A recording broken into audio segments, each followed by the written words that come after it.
Major political news in North Carolina as former four-term Governor Jim Hunt has died at age 88.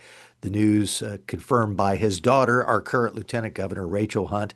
I'm Mitch Kokai, Senior Political Analyst for the John Locke Foundation, and I'm joined by the Editor-in-Chief of Carolina Journal, Donna King, who you can probably tell is not sitting in North Carolina. She has the Washington Monument behind her. Significant to have someone in D.C. because while Jim Hunt was a North Carolina political figure, he really did have national significance. Your thoughts, Donna, on the passing of Jim Hunt? Sure. Actually, having grown up in North Carolina, I feel like he was the governor my entire childhood.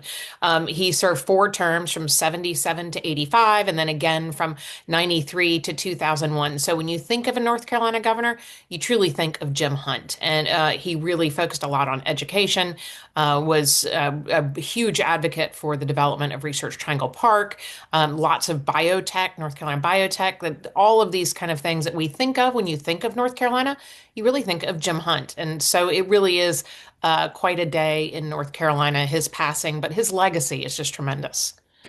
To me, Jim Hunt goes down as one of the two key figures in North Carolina politics in the second half of the 20th century, the other being Jesse Helms on the other side of the political fence. And of course, they had their major campaign against each other in 1984. But Jim Hunt really transformed North Carolina's political landscape. Remember, before he became governor, all North Carolina governors served one term. So they basically got their 4 years to do what they wanted to do. And then after that, they could do something else in politics, but otherwise they were done. While Jim Hunt was serving his first term, the Constitution was changed so that a governor could succeed himself. He did that. He became the first two-term governor. And then after being out for 8 years while Republican Jim Martin was in, Jim Hunt came back and did another two terms.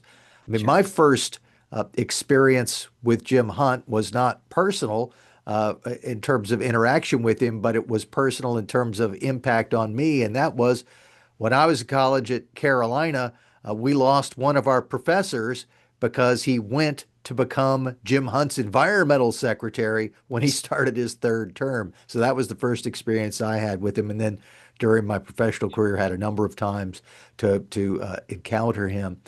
One of the things that I'd like to get your thoughts on this that was very interesting is that Jim Hunt seemed to have a really good sense of where North Carolina politics was going. After the big election of 1994, that was a Republican wave, he contacted the John Locke Foundation, our employer, John Hood, and said, "Hey, I'd like to give a presentation to you folks."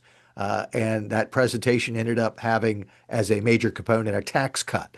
So Sure. Jim Hunt, while being a Democrat, being a very fierce Democrat, working to elect Democrats over and over again, not only during his time in office, but also afterward, working for the Democratic Party, could see when things were shifting in a different direction and said, okay, if people are looking in this direction, let's see how we as Democrats can get involved and shape those policies in a way that we like and not just leave everything in Republicans' hands. Right, right. That's such an important point that you make because he was one of the folks that could understand the value of different arguments regardless of party. And while certainly he built the democratic machine that we're seeing today, even now, fundraising, reach, lots of think tanks and issue-oriented groups, but he did. He reached out across the aisle. He, made sure that the Democrats stayed relevant during those times when Republicans were taking over a lot of what was going on at the General Assembly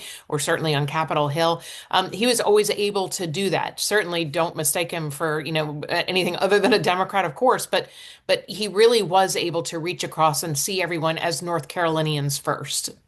Yeah, very much a political figure the likes of whom we will not see again. I mean, I think the closest analog that you could have in today's politics to Jim Hunt would probably be Roy Cooper, but Roy Cooper is a very different guy. And uh, when Republicans were in charge of the General Assembly under during Roy Cooper's tenure, there was quite a bit of fighting between Hmm. Cooper and the General Assembly. Jim Hunt certainly would not have Right. kowtowed to Republicans in the General Assembly, but when they did hold the power in the state house during several years of his second set of administrations, he worked with them. He found ways that they could come to a mutual agreement on some issues. We mentioned the fact that he was interested, once Republicans won that 1994 election, in looking at tax cuts and looking at ways that some of these Republican ideas could be adapted by Democrats to also serve some of their principles. So Jim Hunt was certainly a Democrat, never would have wanted Republicans to win in any major election, but he knew that to remain relevant, to remain in power, the Democrats were going to have to adapt some of their ideas, some of their strategies, and and make sure that they stayed in the center of where North Carolina politics was, which I think is a lesson that is lost on some folks, really in both parties. To win, to Sure. govern, you have to have a coalition, and that can't just be the ideologues in your own party. It has to be the people of your party Mhm. and being able to attract people in the middle who could swing from one party to the other depending on the election. And that strategy might be lost today. That's one thing that occurs to me is that, is that a bygone era? I mean, this was a time when there wasn't social media, there wasn't this clickbait effort to say the most bombastic thing possible in order to get attention on social media, on X and those kind of things. Is that gone? Is that over? I mean, I hope not. I don't think so. I'm hoping that current elected leaders and those who might be interested in serving and running for office can take some lessons from that. That at the end of the day, it's about getting good policy across the finish line, and rather than by just generating as much money and clicks as you can get. And that's something that I think that not faced with social media and that 24-hour news cycle, he was able to do that and work across the aisle more effectively. Certainly build a legacy in lots of organizations and a lot of focus on education, Smart Start, all of these other things that he worked on that became priorities. It really made him an effective governor. One final thing, he's been out of office for a quarter century, but there's still the fingerprints of Jim Hunt on North Carolina politics. We saw a statement from our current governor, Josh Stein, saying that Jim Hunt was a mentor to him.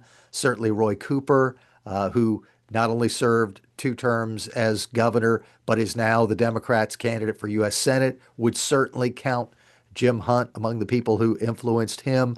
So despite the fact that he has now been out of office for 25 years, Jim Hunt is still a major force in North Carolina politics. And I would say will probably remain so uh, for at least another 10, 15, 20 years as the people who worked directly with him, were mentored by him, and learned from him will continue to play a key role in North Carolina offices. Absolutely. And we see his daughter, Rachel Hunt, our current lieutenant governor. It's certainly big shoes to fill. I'll be curious to see what she does with that, if she takes on some of that statesman-like quality and approach to public policy that he became so known for. That's right. Well, certainly sad news for North Carolina politics, the passing of Jim Hunt at age 88. And look forward to more coverage from Carolina Journal about what's happening with Jim Hunt, with Democrats as they and Republicans as they react to this news. Donna King, joining us from Washington, D.C., near the Washington Monument. Thank you for taking the time. Thank you.